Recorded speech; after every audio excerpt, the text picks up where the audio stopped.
Let's talk about, first of all, what the dark web and versus the rest of the web. People have a tendency to use the iceberg metaphor, meaning that they liken the whole of the web to a iceberg. And we'll start at the tippy top of that iceberg with what people refer to as the surface web. So the surface web is the stuff that's visible, and it's the web that you probably use every single day.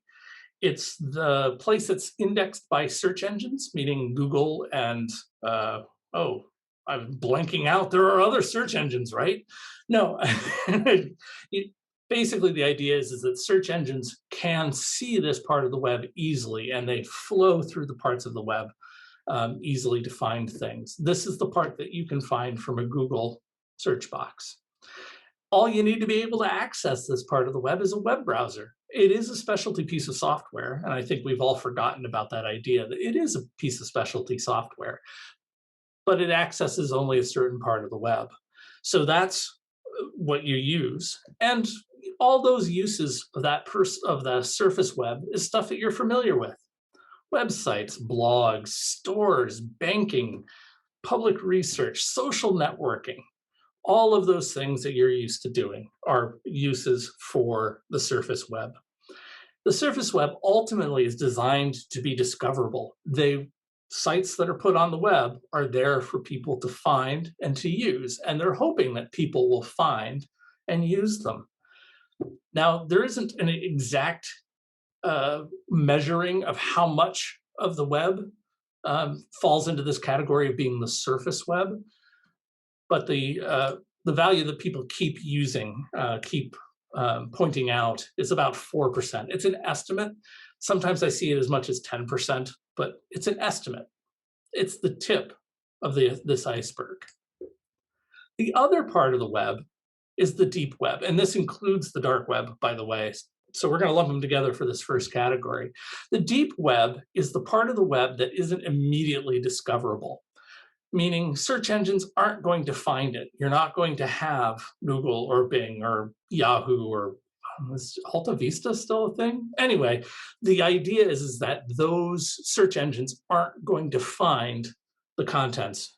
The reason for it is because this content requires special technology to access, whether it be a VPN or special security certificates or a fixed IP address or the pass-through through a proxy of some form or Tor itself.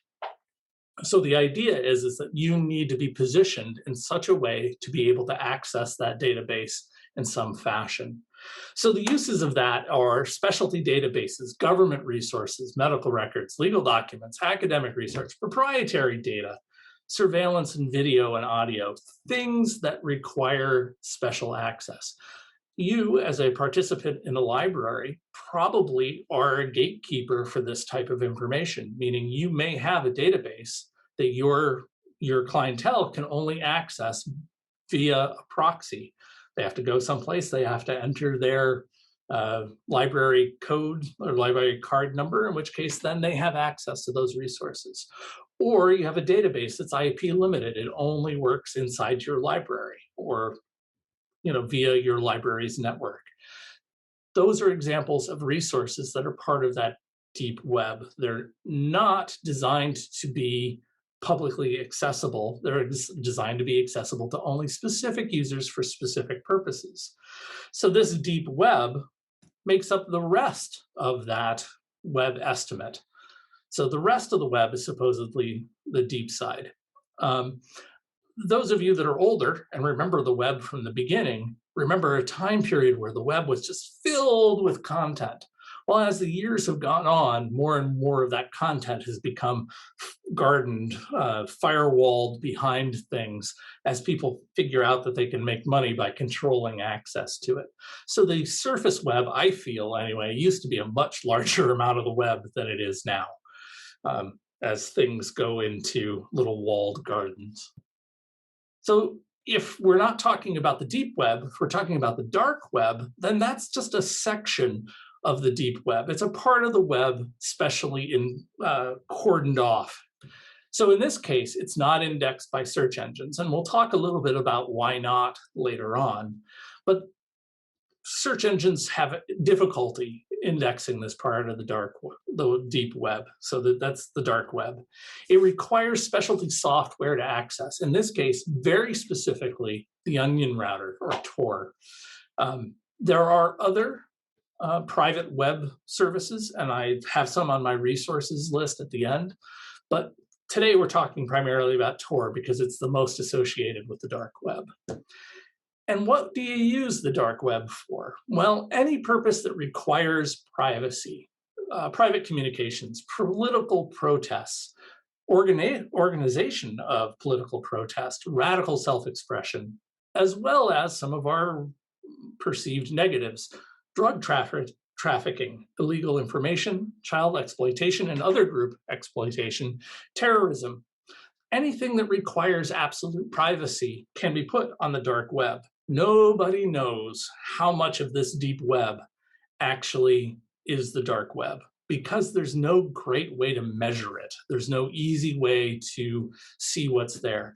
And because the dark web is temporary, transient, it moves around a lot. So it's very difficult to keep track of exactly how many dark web Tor-based websites there might be out there. It's hard to tell. So let's go on and talk about how does the normal web work. Now I'm going to do this a very overview. Those of you that are techies that are on the call will probably scoff at how general I'm being, but bear with me. So for instance, I'm going to be representing myself as the orange computer. My IP address has been made up. That's a random IP address. So if you're unfamiliar with the way the web works or the way the internet works in general, every computer that's on the internet has an associated IP address. That IP address can be likened to a street address, meaning that every computer has an address where it's more or less physically connected to the network. And this is a traceable, followable thing, meaning that if I know your IP address, I can figure out basically what internet service provider you're attached to and where in the world that is. And if I had legal access to that ISP, I could also know exactly where you are, street address as well, based on their access maps, how they dole out their internet access. So really using the analogy of a street address is really, really relevant here. So say, for instance, I'm sitting there on my orange computer, I have my IP address, and I'm really interested in visiting CNN.com. Now, I'm going to warn you right now, I don't care for news sites. I'm not a news person, but I like CNN because it has a nice short address to type in. So it's a great example. So say, for instance, I decide one day I want to visit CNN.com. I open my web browser, I type in CNN.com. My computer doesn't know the street address, the IP address of the server that might be running CNN.com right now. For my example, of course, you'll notice I have a server over off to the right there, and it's got an IP address. By the way, that's the IP address of CNN right now, theoretically. So my computer goes, well, I don't know the street address, the IP address for that server. So it checks locally in my hosts file to see if I have that information. My computer's never been to CNN.com, so it doesn't know. So what it does next is it asks my ISP's DNS server, hey, do you know the address for CNN.com? And it checks its own host file and goes, hey, yeah, I do. I happen to know the IP address. CNN.com is at this IP address. Now, if this ISP DNS server didn't know that information, it would ask whomever it got its internet service from. And then if they didn't know, they would ask the next level up. And believe it or not, in the internet, there is a set of DNS servers at the high level that contain all of those records. So eventually what happens is that ISP gets that DNS because it goes, oh, someone else has been to CNN.com before, and I've looked it up, so I know what it is. So it passes that information back to my computer. My computer very diligently then stores it in the host file. So that way, my computer, the next time I ask for CNN.com, knows exactly where to find it. So now that I've got the street address, that IP address for that server, I'm going to build a request. And that request goes over the internet to that server. Now that request, and I'm going to refer to this as a packet. Now, again, the techie people are going to go, but that's not what's in a packet. For our purposes, it is. So a packet you can almost think of like an envelope. Again, using that mail street address type of concept. The source is the return address where it's coming from. The destination is that same field where I say, all right, I'm sending this letter to this location. And then the content is the actual thing that I want that server to do. In this case, it's a request saying, hey, CNN.com, show me your root directory, show me your home page. So now that request goes through my internet service provider and out onto the internet. And the internet is a series of specially designed routers that route that information, and it bounces around the web until such time that it reaches the CNN server, which is at that IP address. So that server then says, hey, okay, I have a request for the homepage. Great, I will send that homepage back out. Well, how it sends that out is it creates a new packet going the other direction. So that's going the other direction, again, has the source, and the source is the address of the server sending it. It's going to the destination, and that destination is over the internet. That's where I am. And since I'm using HTTPS, the content is just a blob of encrypted data, meaning the folks on the internet aren't going to be able to see what that is. All it knows is there's an attached mass of information that's going back to that other computer.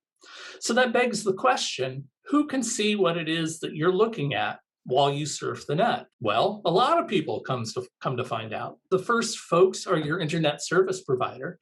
They can see your DNS request if the DNS request passed to their server.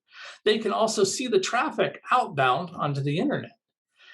Anybody on the internet can see that traffic. Now, I'm not saying any like individual computers, but all the routers and switches and all the infrastructure providing that internet access can see those packets as they pass by, and they can see where they're going, and they can see where they came from, and they can see the basics of the header request. There's some metadata that's just not encrypted. Your target server, in this case CNN, can see where it came from, where it's going to, and they have records of what it is that they sent back to where you came from. The internet and the web specifically were designed to be resilient. They were designed to be easy to protect in the case of a massive military attack. If a nuclear bomb takes out the middle of Texas, the rest of the internet, not involving Texas, will continue to operate just fine because it'll route traffic around that geographic location. It was designed to be robust, not particularly private. So this is where the onion router comes into effect. We have three computer scientists who are at the US Naval Research Lab who looked at the structure of the internet and thought, you know, this is very robust, it's resilient, but it's not terribly private. I wonder if there's a way that we could make packet routing for the internet more private. And so they developed the first of what they called the onion routing protocol. And the reason they call it an onion routing protocol is that there are layers of encryption, meaning that each individual layer is encrypted so the layer above it can't see what's inside that package. And that's where they got the onion idea, that you're peeling away layers of onions. So two gentlemen then created Tor some years later. Tor itself, this project, the onion router, is only one of many different onion routing protocols that were developed at the time. This one became kind of popular because it was fairly easy to set up and run. You needed a client on your computer, and there were lots of nodes, and it was generally very easy for people to run. And so it became kind of popular because of that, because it was so easy. In 2004, the EFF decided that because this was such a useful tool that they needed to throw money into its development. And so they started helping with the development of Tor. And so that's when it really took off. I started using Tor off and on in 2005, 2006. So, I mean, this is kind of the point that privacy nuts such as myself kind of began to notice it. In 2008, they started the development of the Tor browser, which is the super easy way for most people to get access. You'll see it a little later. It is crazy easy. Any one of you that have ever installed a program on a computer can probably manage to install Tor using the browser. It's a great app. So let's talk about what Tor does. This all borders on magic. And I say that as a tech person. I understand the principle of the thing, but the math and the complexity of it is crazy, and it's cool, it's magical, and it's awesome on all sorts of different levels. So, for instance, right now, there's a thing that people loosely refer to as the Tor network. And basically, all the Tor network is it is a bunch of computers all over the world running the Tor client. And so what that allows them to do is accept connections from other Tor clients to create this field of privacy about any packet that's being transferred across. So I'm going to show you this in a very simple example, okay? Again, I am the orange computer. I am out on the normal internet, on the surface web, and I have CNN that I want to get to. And CNN is out there on the surface web outside of the Tor network. So I fire up my Tor browser, I type in CNN.com, and now Tor takes care of the magic of making this work. So we'll give it a second so you can see it bounce around. And this is very science fiction. If you've seen movies where they're like, oh, there's a hacker and he's bouncing it off the satellites all over the world, that's kind of what you're doing, which is magic. So in this case, the first node that I go to is called the guard node. So that first stop inside the Tor network takes the packet that I've now broadcast, and it sends it off into the rest of the Tor network. Now, what's fun and interesting about this is the guard node here only knows who I am. He has no idea where I'm sending my final destination for my packet. Meaning all he knows is, oh, I'm supposed to send it to this other guy. That's cool, because now the privacy stops at the guard node. Next node along on the path, all he knows is that there's a packet coming from this node, and he knows he has to route it to this node, but he doesn't know the final destination, nor does he know what it is that is in that packet. It's a mystery. And so that mystery continues through each step through the network until we get to the last node. And the last node is referred to as the exit node, meaning it knows that it just got a packet from the outside world, from the Tor network, and now it knows it has to pass it to the outside world, but that's all it knows. I'm sending a message to CNN.com and it's decrypted. It looks like a normal web request at this point. And the beautiful part about it is that CNN, the server, knows that it's getting a packet coming from the Tor network, but it doesn't know who requested this information. And so the CNN prepares the response and it sends the response back through the Tor network again, back to the end client, to me. So CNN knows that it packaged up its homepage and it knows it sent it into the Tor network, but again, it doesn't know who, or the IP address specifically, that address is attached to. It doesn't know where that client is. So it disappears back into this cloud of clients. This is a really neat process because if access to this particular service is restricted for some reason, then I have a way of getting to it that doesn't directly associate me with CNN.com. This allows some really magical and some really horrifying things all at the same time. So let's talk about a different use case. So here we have the Tor network, and say we're living in a horrible post-apocalyptic universe where our fascist government has decided that videos and pictures of kitty cats is illegal. No one should look at kitty cats anymore. Well, maybe I like kitty cats. Maybe I want to see pictures of cute kitties. Well, if I want to see pictures of cute kitties, there's probably, like everything else in the universe, someone else who shares that interest. And so I know, because my buddy, and he's a crazy, wild and crazy guy, he's set up a website where the website only has pictures of and videos of cute kitties. But because it's illegal, our fascist government doesn't want us looking at pictures of kitties. He's built a website entirely inside the Tor network. So unlike CNN that exists out on the surface, and unlike me who exists out on the surface, this website exists only inside the Tor network. It could be down the street from me. It could be in Germany. It could be in Australia. It could be anywhere in the world, but it exists only inside the Tor network. It's only reachable. So if I want to go and get my cute kitty fix, I can go on my Tor browser and it will route traffic till I get to kitties and I can look at the kitty pictures. And isn't that cool that kitties have videos and pictures? Well, now my fascist government decides that it wants to know who has access to those cat photos. And so it goes ahead and they go on the internet as well, on into the Tor network as well, in which case they get routed out to where they can see the same website that I'm looking at. Now you'll notice that this node, for instance, has handled traffic for both of us. It doesn't care, it's just passing packets. It goes, oh, this is a packet I need to route to here. Great, I'm gonna route it there. And same on the other side. It goes, oh, this is a packet I need to route to here. Great, I'm just going to route the packet. It doesn't know the contents of the request, and it doesn't know where it came from or where it's going to, what its final destination is. It just knows I'm going on to the next node. I'm relaying this on. Say, for instance, our fascist state who has hackers decides that they want to take over this website, and they have some incredible hackers, and they do just that. They take over the cat website. Well, now they own the cat website. That's great.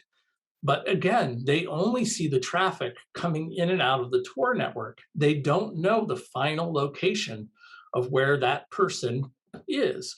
All they see is the traffic passing to them and back away from the site outwards.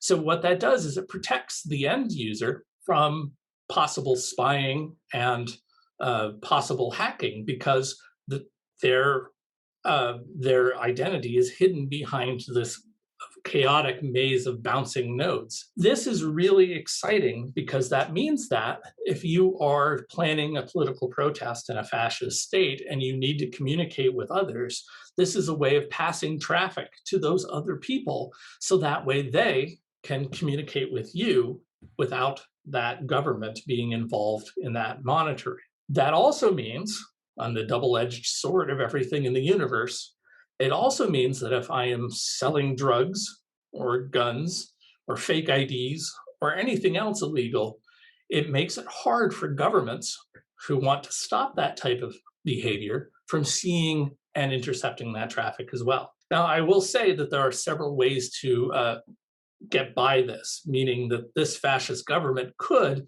follow the Tor trail, meaning hack the next machine on the node, hack the next machine node, hack the next node, to eventually they get to the guard node, and the guard node would know who you are. But that takes a lot of time. We're talking about breaking encryption multiple times on multiple machines over multiple nodes, what makes it very difficult to do. Can it be done? Sure, but it requires a lot of effort. And so governments are almost guaranteed to, and hackers in general are almost guaranteed to find high value targets. And if you're not doing a lot on the dark web, it may not necessarily be worth their time to hunt you down. The other thing too is that the guard nodes are vulnerable to hacking as well. Say, for instance, I'm a fascist government and I want to make sure that people aren't using Tor. I could set up some guard nodes and hope that people that I want to follow, that I'm hoping to target, are guard nodes. You know, will use my guard node to route things into the traffic, in which case I'll definitely know who it is that's accessing the guard node. Granted, I won't know where their destination is, meaning I don't know if they're going to the cat website or if they're going to CNN. There's no way of knowing. But controlling a lot of the guard nodes would be a vulnerability as well. So it makes it just a lot more difficult for anyone who's looking to identify you to figure out that it's you. So say, for instance, you think, hey, Chuck, this is an awesome thing. I want to be in on this. I want to run my own cat website. What's some advantages and disadvantages to doing so? Well, the disadvantage, we're going to start with the disadvantage. The disadvantages to starting a site on the dark web is there are no search engines, meaning that you have to find creative ways to get your website address, your domain, out to people so they access it. There are no search engines. And the reason that there are no search engines, well, I shouldn't say there are no search engines. Google is actively attempting to archive, to crawl the dark web, but they're not having a lot of luck, meaning that they have a percentage of it that they've crawled, but not a lot of it. And here's why. First of all, the links are very slow. So every time you visit a new website, a new circuit, a new path through the whole Tor network is drawn. And so every time you visit a new site, you are using the internet access from someone else. So each one of these nodes might be on dial-up, they might be on a T1, they might be on fiber optic, they might be connected to a university network. You don't know each one of these nodes and what their speeds are. And there's no guarantee, meaning it is entirely possible one of these nodes could be in outer Mongolia someplace and particularly slow over a satellite link of some form. So every time you visit a site, that site loads through all these different people's internet connections. So it might take several minutes for a page to resolve. And usually most web browsers, and Firefox in particular, will time out after a period of time, meaning about 3 minutes of waiting. If there no result comes out of the Tor network, it's going to show that it's unresponsive. It's going to give you an error message. Well, Google doesn't like that because they don't know if that means that the website is gone. Did it disappear from the web? Or is my connection to it really bad? And so that means they'd have to re-query the website again through a different circuit to see whether or not that site comes up. And so it's very slow, and Google doesn't like to do things slow. It likes to be fast. For them, time is money, and every minute they spend querying a slow website costs them time and therefore money. So that's one of the troubles, is that the crawl that Google and other search engines do is incredibly slow. The repeatability is an issue. Like I said, the sections will appear and disappear as time goes on, and some nodes are slower to pick up on and others. And again, that's not something that search engines like. They like to know, can I get to a site? Great. Can I advertise it as part of my search? Yes, done. Okay, so if you're running a dark web website, you have to engage in self-advertising. And this is where I have to explain something to the young folk amongst us. Back in the days before search engines, the way you found out about an address or a domain or a link to a website is you found it through what they called web directories. So the idea is that somebody ran a website, and in that website they had a list of links. And usually they were categorized. Oh, these are email websites. These are websites about cats. Oh, these are websites about board games, whatever it happens to be. And so that's how you found out about links. There were no search engines. There was nothing to type in. And so that was a web directory. And then the big innovation in web directories is if you had enough links on your web directory, then you could build a little search engine that would search your links on your web directory. And that's actually how Google got started, is Google was an attempt to make that process automated.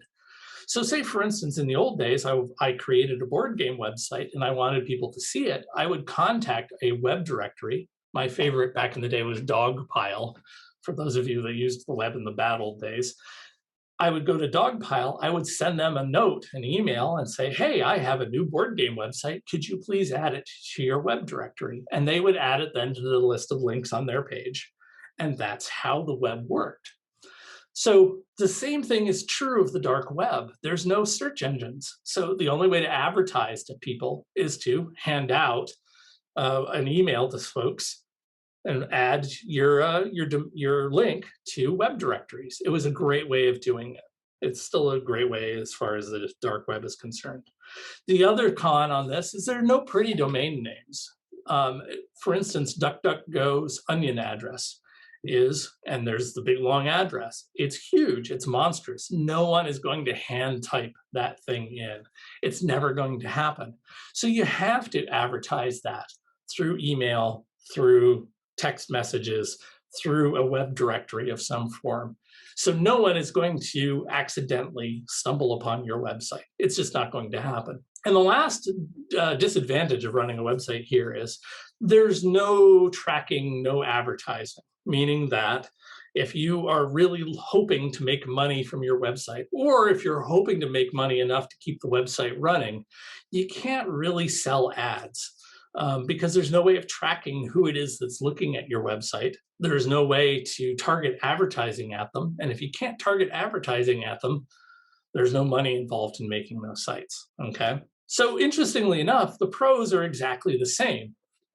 If you have no search engine, no one is going to randomly find your site, meaning that you and your target audience are alone in this part of the world, meaning they're there because they want to be there and they know how to get to you.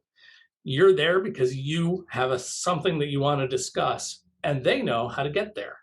So it's very private, meaning very select. There are no pretty domain names. Again, there's a web of trust involved in that.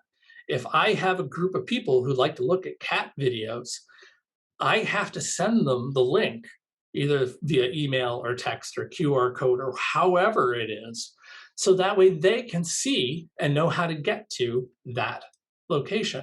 Very private and very close. There's a web of trust to some degree. If I'm going to share my dark web domain link with you via email, I know I've sent it to you. If it happens to get into the hands of the FBI, it's probably because of you, right? So there's a web of trust involved in that. And the last bit on this is the no tracking, no advertising, no ability to monetize your site, which actually, believe it or not, leads to a very strange situation.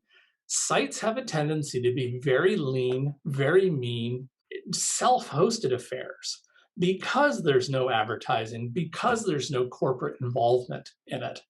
Let me use an example. I have this cat website, and if I was on GoDaddy, and cat videos are illegal on the general internet, GoDaddy has a legal requirement, because again, cat videos are illegal, to pull me off the internet. So he will take me down, they'll take me offline, problem solved, right? Also, if there's no corporate sponsorship of a particular site, then that also means that my content doesn't have to be beholden to that.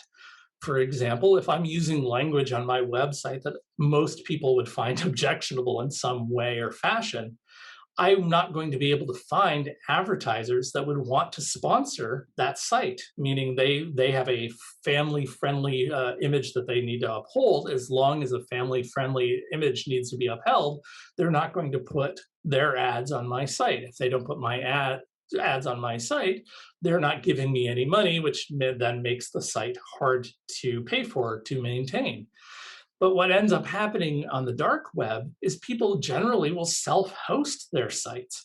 They'll put them up on whatever they can find, an old computer in the corner of their office, a single board computer like Raspberry Pis that are very inexpensive to build, to make, to use, can be dark web servers easily and connected to the dark web, with most most ISPs being blissfully unaware of that. So it becomes very easy to self-host. It becomes very DIY. You can throw up a site by yourself really easily for a specific purpose, and then it runs until the purpose is done, and you can yank the power plug on that thing, and it's gone. So the web becomes very temporary, very transient, very ephemeral in a way. So the question I hear you asking is, how can I get into the dark web? Well, the easiest way to get into the dark web is via the Tor browser. And the Tor browser is just like it is a Firefox. It is a version of Firefox that's been specially modified. I'm going to show you very briefly the dark web. Not all of it, just a little tiny sliver of it. But I'm going to be staying out of the darker and spicier parts of this. Instead, I'm only going to show you what a web directory looks like on the dark web and what one website looks like on the dark web. So you get a feel for how this thing looks. Please excuse any spicy language you might see in some of these links, okay? This is the Tor browser. Normally, when you start up the Tor browser, it just immediately loads Tor and then goes to the landing page. I've stopped that process so you can see what it does when it does that process, okay? Normally, I have always connect automatically clicked. So I'm gonna click connect here, and ta-da! This is the dark web. Are you impressed? Oh, okay, you're not? All right, fair. So here's what, this is basically what it looks like. It is, again, just Firefox. And we're gonna visit, I have 3 websites bookmarked up here because again, no human being is ever going to type these babies in. You're gonna cut and paste it from somewhere else. So I'm gonna go to Onion Links, and you'll notice that it's taking a few seconds. And it's not because I'm running Zoom. It's not because we're a bunch of us all on this Zoom call looking at things. It's because I'm routing this traffic all over the world to get access to this particular server. And in fact, if you go up here, there's a little icon that looks a little bit like an onion, and you click on it, you can actually see the circuit that your traffic is using. So I have this browser, so this is me, Germany, and that's the IP address of my guard node. That's the edge of the network that I'm on. And then you can see that there are other IP addresses. There's another address in Germany, there's one in Finland, and then there are 3 relays that I can't see any information about. The Germany one, the first one, the guard node, is fairly standard and stable, meaning that every time I use Tor on this machine from this location, I will get the same guard node over a period of time. They do that on purpose to help protect against a very specific type of attack against the Tor network. So the guard node is trusted to some degree. And then there are 2 more kind of trusted nodes that I'm allowed to see some information about. That's the second Germany and Finland. And then the relays at the bottom, I'm not supposed to know anything about. They're out there somewhere in the world. Egypt, Alabama, who knows? They're out there somewhere. And you can see I can request a new circuit. So meaning if I want to get to the same site again, but I don't want to go through or I don't trust some of those IP addresses, I can click the new circuit.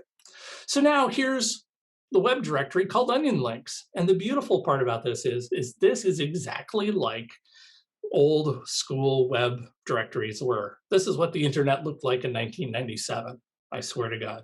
So down here we have navigations, and this is just different categories of links. Financial services, commercial services, drugs. So here's where you find those drug websites.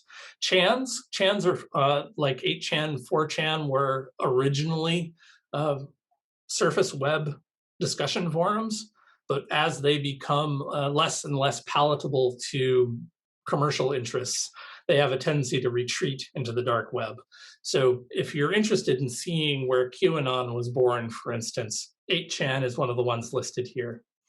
And so there's bunches of others.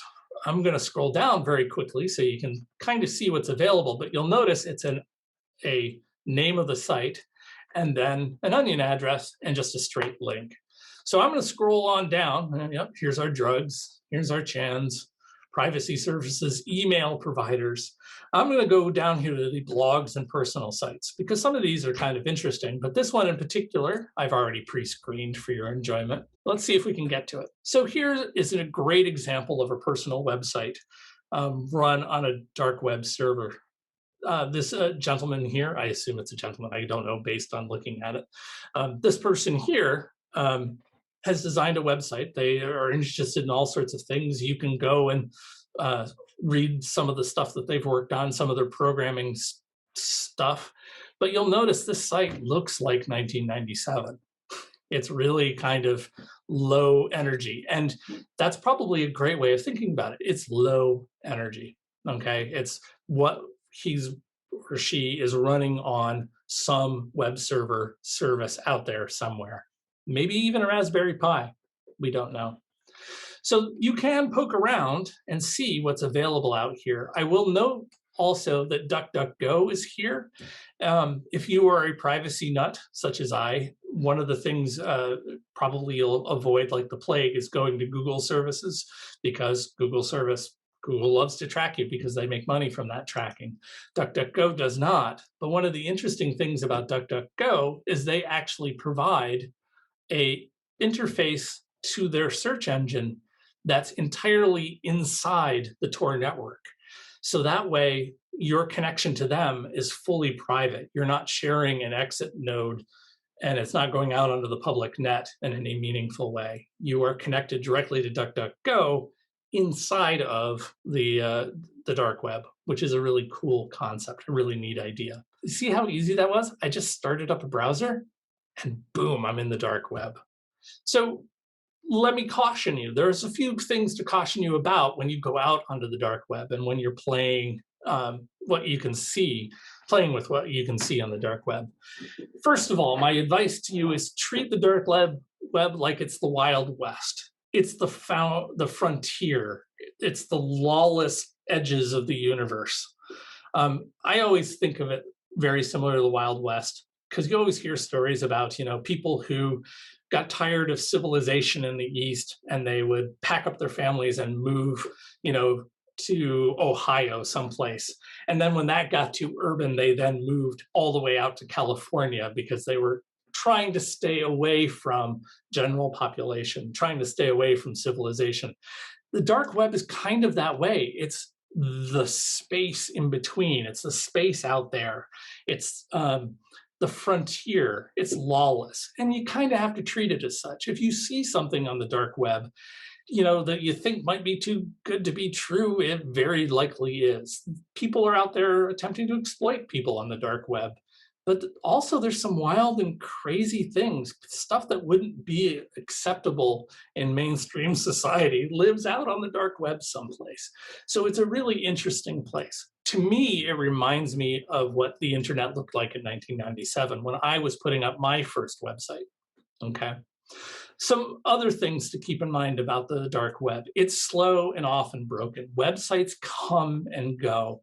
It's possible your circuit, your route to get to that website is broken or slow or too slow to be usable, but it's also possible the site just isn't there anymore, or it's only up during certain hours of the day. People do strange things with these websites. There's no expectation of being stable. So your results may vary from day to day, whether or not you can see certain things on the dark web, okay? Please do not do illegal stuff unless you're willing to take the heat on it.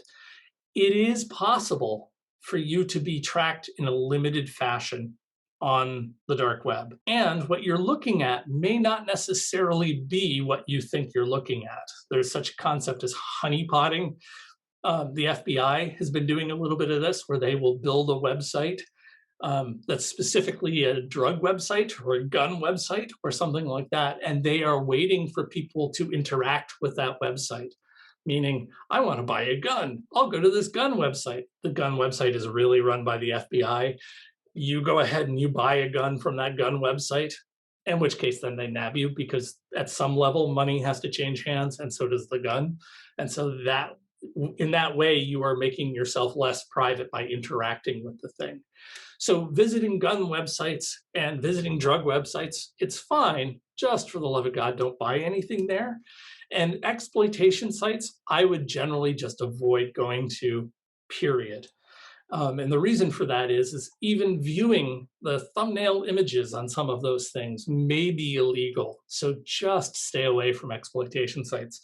You're all good people. I trust you, but just keep in mind the internet and the dark web has no training wheels. There are no guardrails.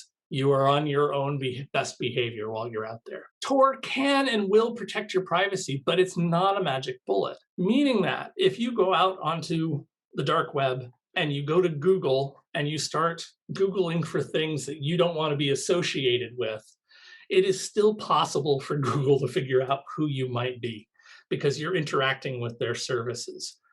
Don't sign into things like Google. Don't sign into things like email providers unless it is part of another identity not attached to who you are in normal life.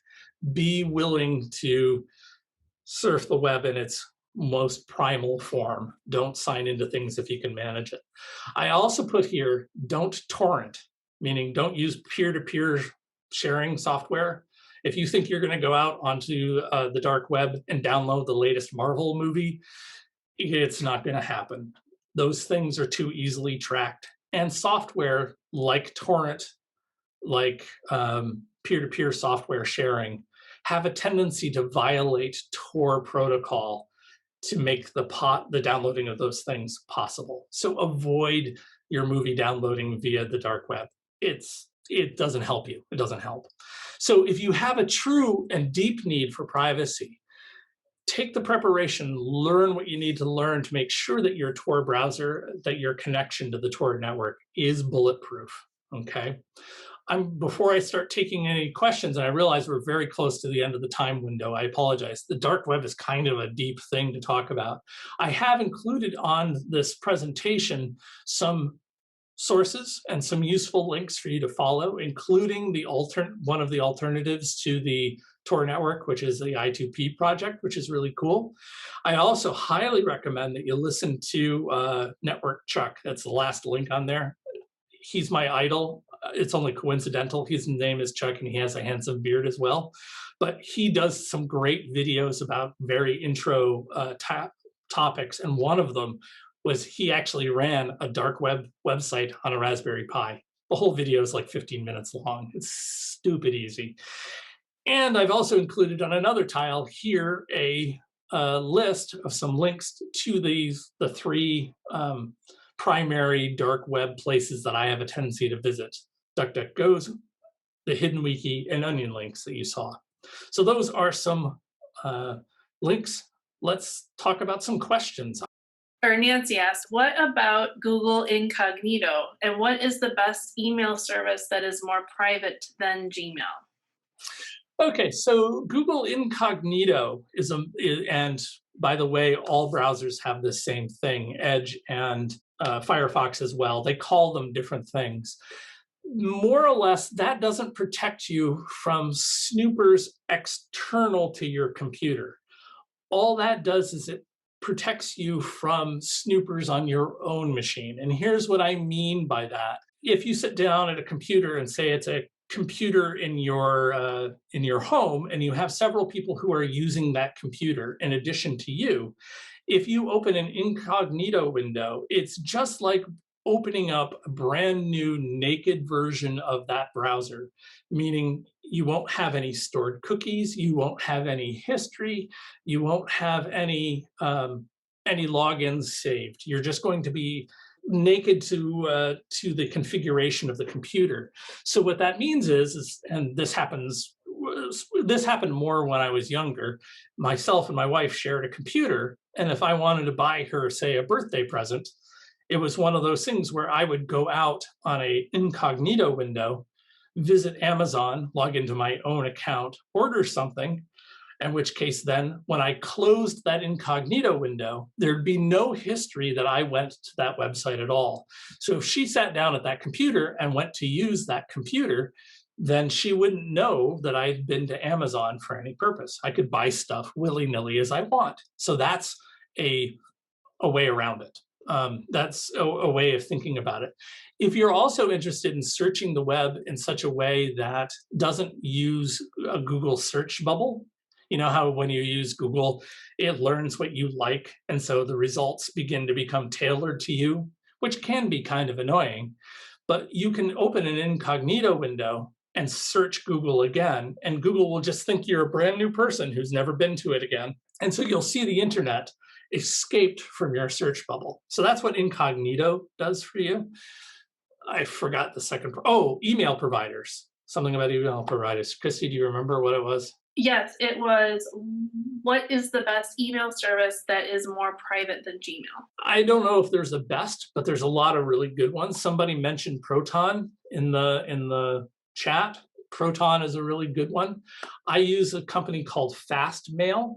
I guess the caution about encrypted email is that encrypted email is great because they have a tendency to be privacy centric, meaning that the company themselves can't see the contents of your email, meaning that when you use Gmail, Gmail happily harvests your conversations from your email so that way they can then sell that information to other companies or use it themselves to target advertising to you.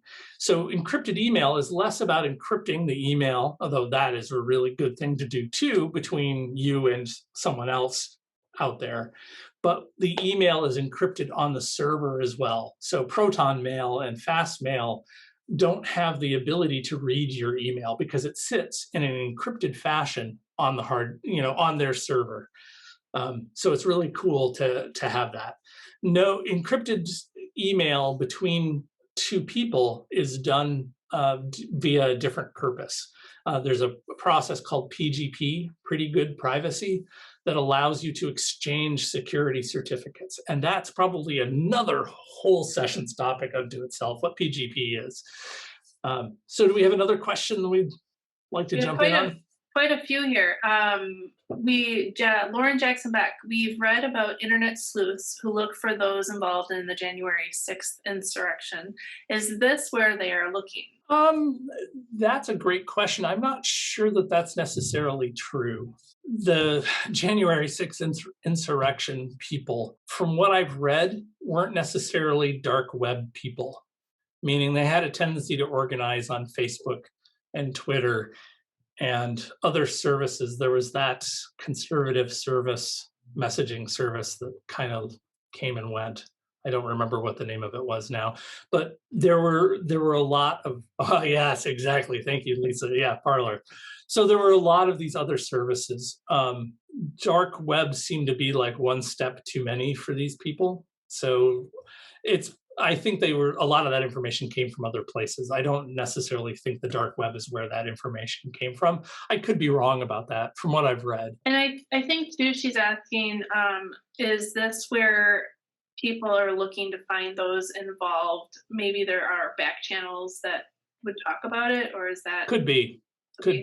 I was talking a little bit about the Chans, 8chan and that type of thing. A lot of these kind of strange fringe, well, I wish they were fringe, these kind of hate groups organize their conversations in the dark web because it's not monitored. What happened to Parler are is the same situation that could happen to any service that operates on the surface web. It's very easy for the organization that's hosting your servers to yank access. It's very easy for the folks providing your domain name to yank access. The dark web is being so self-hosted, it's harder to take down services that live in the dark web. It also means that it's harder to get to, which is kind of the problem that the insurrectionists had, is that the more popular and the easier you want it for people to join up, the harder it is to keep your activities private. Yeah, the Signal and Parler and Telegram are all subpoenaed as part of those investigations. Signal and Telegram to some degree suffer from the problem that they don't know who their users are, and they have no way of knowing who their users are. They have a list of phone numbers, and that's it. They don't know what communications being passed back and forth between people. It's just encrypted. They don't have the ability to do it. So it'll be interesting to see what comes of that. I use Signal heavily, so it's one of those things where I hope Signal doesn't come away too badly dinged from this. Again, this technology is kind of a double-edged sword, like any technology, like guns, like medicine, like anything else. It can be weaponized and used for nefarious purposes, but it also can be used for good. It's just a matter of who happens to be holding the thing when it happens. Another question. Yes, Gary, yes. Devout Signal user. Okay. Oh, okay, so Win asked a question. I was approached by a new faculty member at my institution who was interested in doing research using the dark web. I believe she is experienced, but I wasn't sure how to handle the question. This is a tough question for institutions and libraries at some level because there's still a question of liability. I think if you are just a library and you are not necessarily doing research and you're interested in running a Tor node, you could, but you need to understand the idea that you potentially might be, depending on the situation, liable for part of the traffic that's being passed through that node. That being said, if you're doing active research, like the illicit finance and that type of thing, you can make the justification that that is being done for the good of the research, that you have to participate. And if you're studying that illegal part of the internet, then it's going to be fine.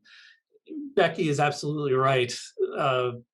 There is some ability to be seen through this and some ability not to be. So if you're an institution that is fidgety about the ramifications of possibly passing exploitation material back and forth, you might want to stay out of it. But if you're specifically doing research for it, and you think the person is skilled, then that's a possibility. No, it's Becky. Becky has said that I strongly doubt that companies cannot see what's on its servers, and it's about how much you trust them. And I absolutely agree with that.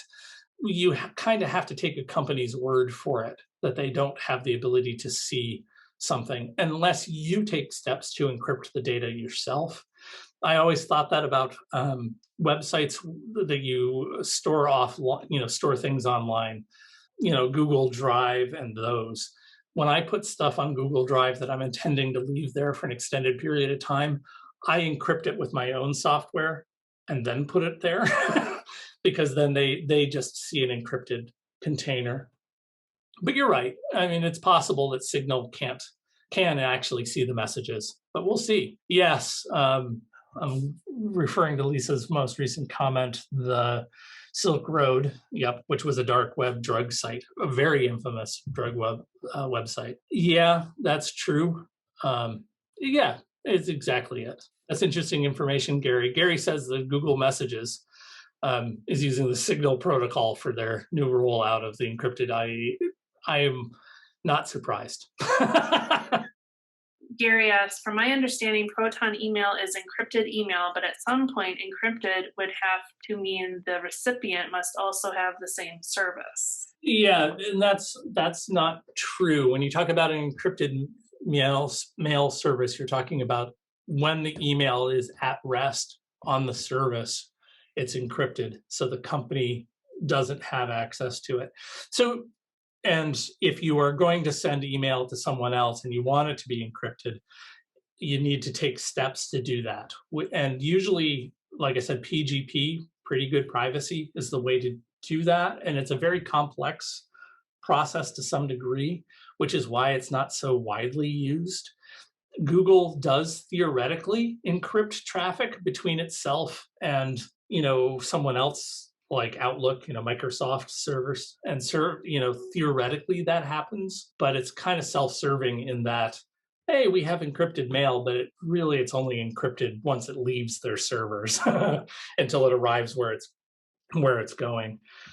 Oh, so this is an interesting part about email, and I'm sure Gary is aware of it because Gary sounds like he's on the ball here. There is actually a law on the books in the United States that says that an email that's older than 3 months old can be acquired by the government without a warrant. And the reason that it's 3 months is back in the bad old days, we used to use Post Office Protocol, or POP. So what used to happen when you checked your email is you had a client on your computer, and your client would reach out to the server and download your email. So it would leave the mail server and only live on your computer. And we kind of got rid of it. We moved to what's called IMAP. And so IMAP is a little different. So now the mail lives on the server, and all your computer is doing is downloading a list of the email that exists on that server. Back in the POP days, when the law was made, any email that was older than 3 months old was considered abandoned, meaning that the user was never going to come back for it. And therefore, the government could get it without a subpoena because it was abandoned. And what's interesting is the law was never changed. So now, years later, most of us keep our mail on our servers forever. I mean, how many people truly delete all their Gmail? Nobody. So that email lives on the server, which means that at any point, the government could just simply say to Google, I would like to see all of Chuck Henry's emails that's older than 3 months old. And they would be able to turn it over without a subpoena because it's legal for the government to ask. And so this leads you to two things. First, keep your email encrypted. So that way, even if the government asks for it, they would, for instance, fast mail and proton mail, even if the government asked for it, all that they would get is encrypted blobs that they would have to spend time decrypting. Or make sure that you have no email older than 3 months old that you're concerned might be visible. It can't be used against you in a court of law if it's younger than 3 months old at the time that it's collected. So there's your crazy, strange email thing, and why I love fast mail, because one of the things that it allows you to do is set folders and say that folder, nothing in that folder can be older than 3 weeks old, and it will automatically delete stuff for you once it crosses that threshold. So anyway, sorry, that's a bit of a side. That's not necessarily dark web. Maybe someone will put that as a topic for next time. Maybe. I would be happy to talk about it. Okay, we've got Anything a few else? more. Okay, great. What do we got? Services like Norton or Experian offer searching the dark web for our information for a cost. Is that something they can do with any degree of success? Yes, to some degree, meaning that there are some private information selling websites in the dark web that are fairly stable.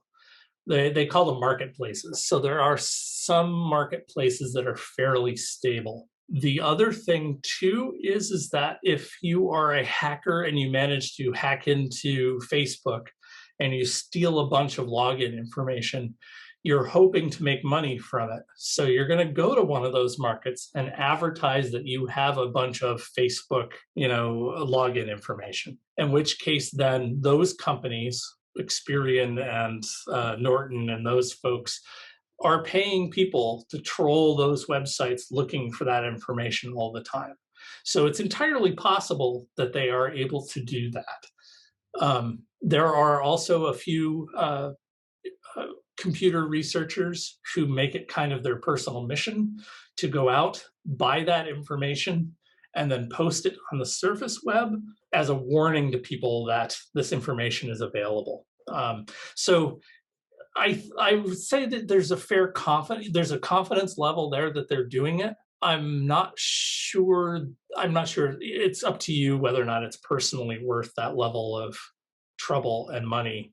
I'm not sure I'm willing to pay Norton to have them troll the web looking for my stuff, troll the dark web looking for my stuff. But it's up to you how much value you place in it. I've never had my identity stolen or any parts of my identity stolen.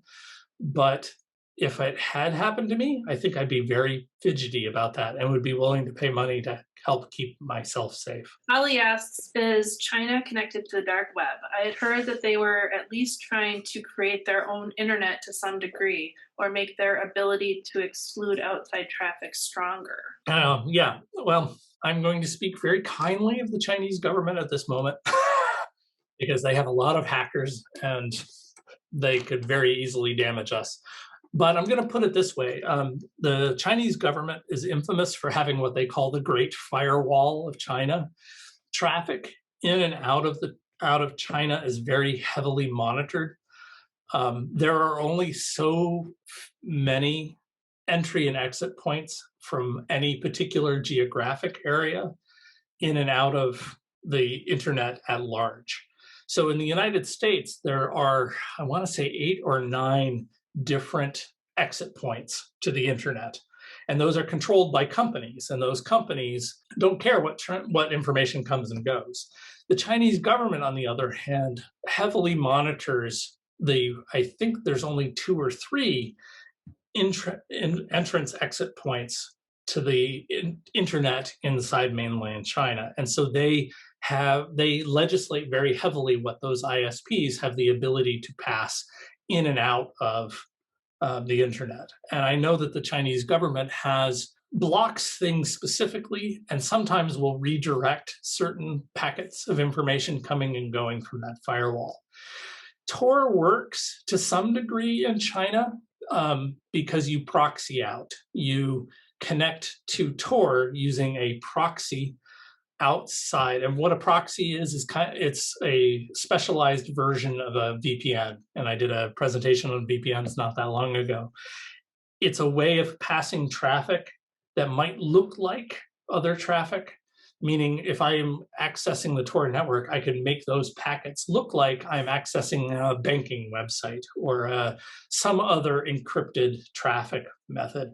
And so the Chinese government, I feel like, walks a fine line because they want their companies to be successful and make money, but being successful and making money means that you need to have a level of unfettered access to the internet. However, they don't want general users, their citizenry, to have access to some sites.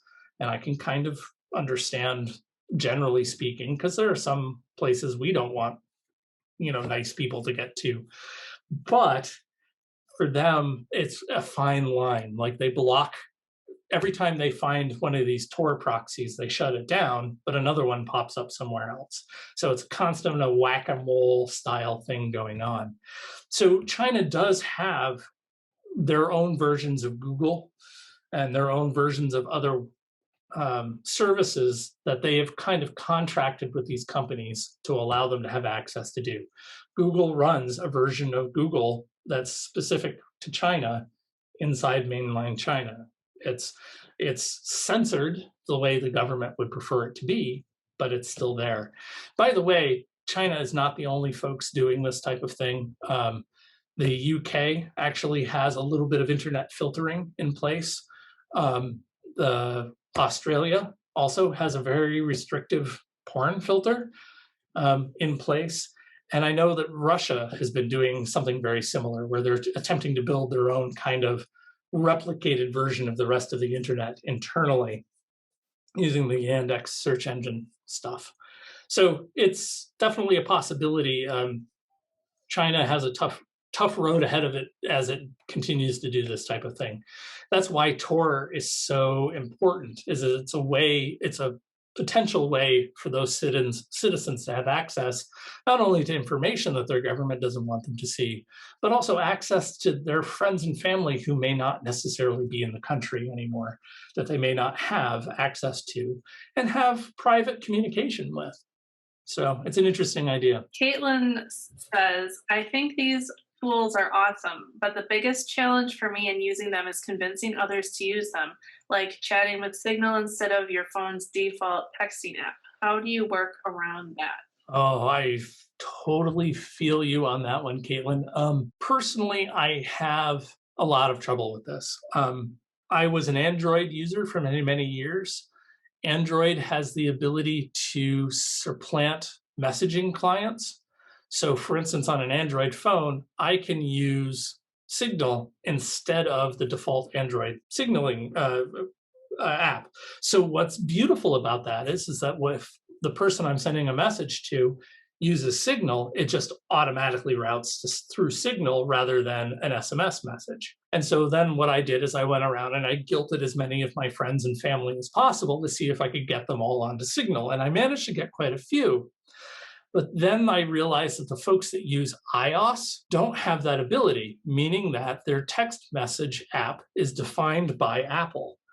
So what that means is that if I send a message to a user that has a Signal account, but they're on iOS, they get that message as an in-app message for Signal. They don't get it as an SMS message. It doesn't answer the same way. Right, exactly. And so what that creates is this kind of weird, like second status, like third world status as far as messengers go, in that someone that I know that has iOS would much rather just open the default app, because that's the thing that punches, all of the rest of the operating system is very friendly, but it just doesn't work super, super well. And so it's a tough sell, because you also have that kind of platform incompatibility to go on as well. Yeah, and absolutely, Jason points it out. He says, I have to cycle between WhatsApp, Signal, and text to send messages to different people on different OSes. And that's why this is very hard, as the mobile platform thing is still up in the air. Believe you me, and I've said this before in other venues, believe you me, your cell carrier is reading your SMS messages. Believe you me, Apple is reading your text messages. Believe you me, Google is reading your, it's just the way it happens. So there's a lot of different ways to go back and forth on that one. It's hard. I've not found a great answer to how to convert people, other than I can guilt them and strong arm them the best I can. We have one more. All right, one more. Great. Kat asks, so websites on the dark web are hosted on a person's individual computer rather than a normal web host, correct? Potentially. It is possible to run a dark website on Amazon Web Services, but it's not done very often. Most dark websites are self-hosted in some way, because it's just easier, and there isn't the possibility of them kicking you off. Because someday Amazon could wake up one morning and go, we don't want any of this, and just block the access to the Tor network for all of those services. Once a corporate interest gets involved, they're beholden to what makes money. That's all the questions. So thank you, Chuck.